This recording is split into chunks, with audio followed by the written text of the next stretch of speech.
নমস্কাৰ এটি বিশেষ বাতৰি লৈ নিউজ নৰ ষ্টুডিঅ'ত মই মুকিবুল হুছেইন যোৰহাটৰ দহোটীয়া উচ্চ মাধ্যমিক বিদ্যালয়ত ছাত্ৰৰ মাজত সংঘটিত হৈছে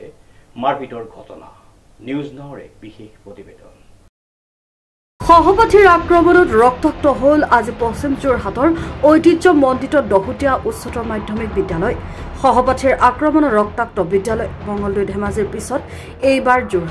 যোৰহাটৰ বিদ্যালয়ত সংঘটিত হল অনুৰূপ ঘটনা সহপাঠীৰ আক্ৰমণত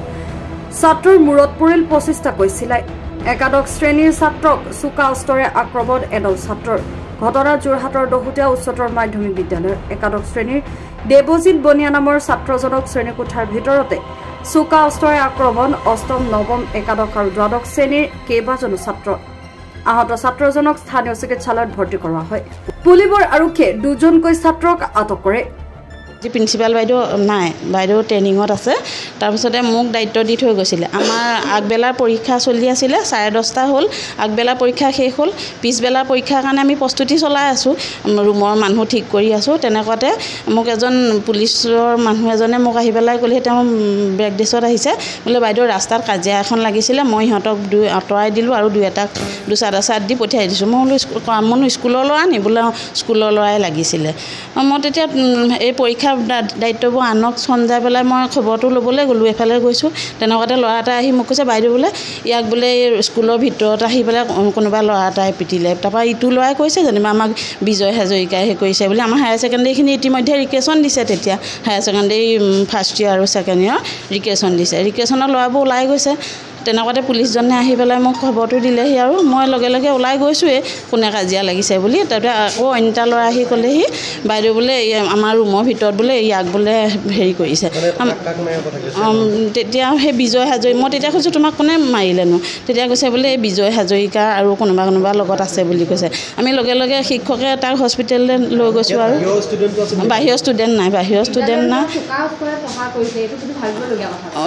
তাকে ৰিক্ৰেশ্যনৰ সময় যে আৰু এফালে আমাৰ পৰীক্ষা চলি আছে আমি পৰীক্ষাৰ কামত ব্যস্ত আছোঁ আৰু সেই সময় ৰিক্ৰেশ্যনৰ সময় হায়াৰ ছেকেণ্ডেৰী ল'ৰা ছোৱালীবোৰ ৰিক্ৰেশ্যনৰ কাৰণে বাহিৰলৈ গৈছে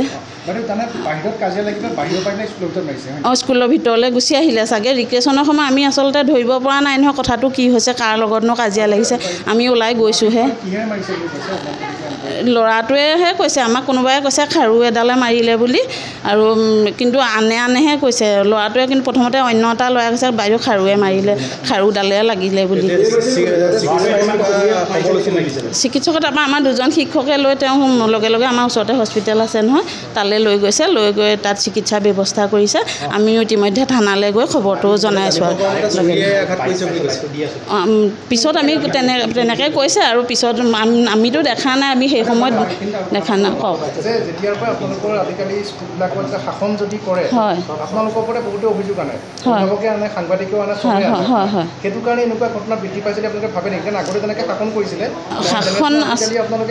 আমি শাসনটো আগৰ ভাগে যেনেকৈ কৰি আছিলোঁ আমি এতিয়াও তেনেকৈয়ে ল'ৰা শাসন কৰি আছোঁ কিন্তু ইমান উদণ্ড ল'ৰা আছে মানে আপোনাৰ ক'বলৈ বাকী নাই মানে সিহঁতক বুজাই আমি শেষ কৰিব পৰা নাই ইমানেই ক্লাছত বুজাইছোঁ প্ৰাৰ্থনা সভাত বুজাইছোঁ কঠোৰ শাসন মুখেৰে কঠোৰ শাসন যিহেতু শিক্ষকে আচাৰি ল'ব নোৱাৰে সেইকাৰণে আমি মুখেৰে কঠোৰ শাসন কৰোঁ এজনক লৈ গৈছে বিজয় যিজনৰ নাম ক'লে বিজয় ইকেইজন ল'ৰাটো গুচি গ'ল বাকী লগত কোন আছিলে সেইজনক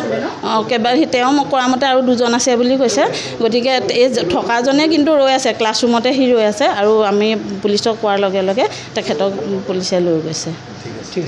মই একো গম নাপাওঁ মই ইয়াৰ পৰা স্কুলৰ পৰা ফোন কৰিছে যে আপোনাৰ ল'ৰাটো অকণমান দুখ পাইছে আপুনি স্কুললৈ আহকচোন তেনেকৈ কৈছে মই স্কুললৈ আহিছোঁ স্কুলৰ পৰা মোক কৈছে যে ল'ৰাটো অকণমান দুখ পাইছে হস্পিটেললৈ নিছে দহোটীয়া হস্পিটেললৈ আপুনি যাওকচোন বাৰু আহিছোঁ এতিয়া মই একো কথা পাতিবলৈ পোৱা নাই ল'ৰা মানে চিলাই আছে এতিয়া কি গম পাইছোঁ মানে স্কুলৰ ল'ৰাই মাথাত দুখ পাইছে মাথা চিলাই আছে এতিয়া মই গম পাইছোঁ মানে স্কুলৰ ল'ৰাই সৈতে কাজিয়া লাগি মোৰ ল'ৰাটো মাৰিলে তাৰমানে কিহে মাৰিছে বুলি মই এতিয়ালৈকে গমেই পোৱা নাই চাকুৱে মাৰিছেনে শ্ৰী দেৱজিৎ বনিয়া ফাৰ্ষ্ট ইয়াৰ দহোটীয়া হাইস্কুল সুধিছোঁ মাষ্টৰে মোক এইটোৱে বোলে অকণমান দুখ পাইছে আপুনি যাওকচোন বাৰু দহোটীয়ালৈকে সেনেকৈ এই হস্পিটেললৈকে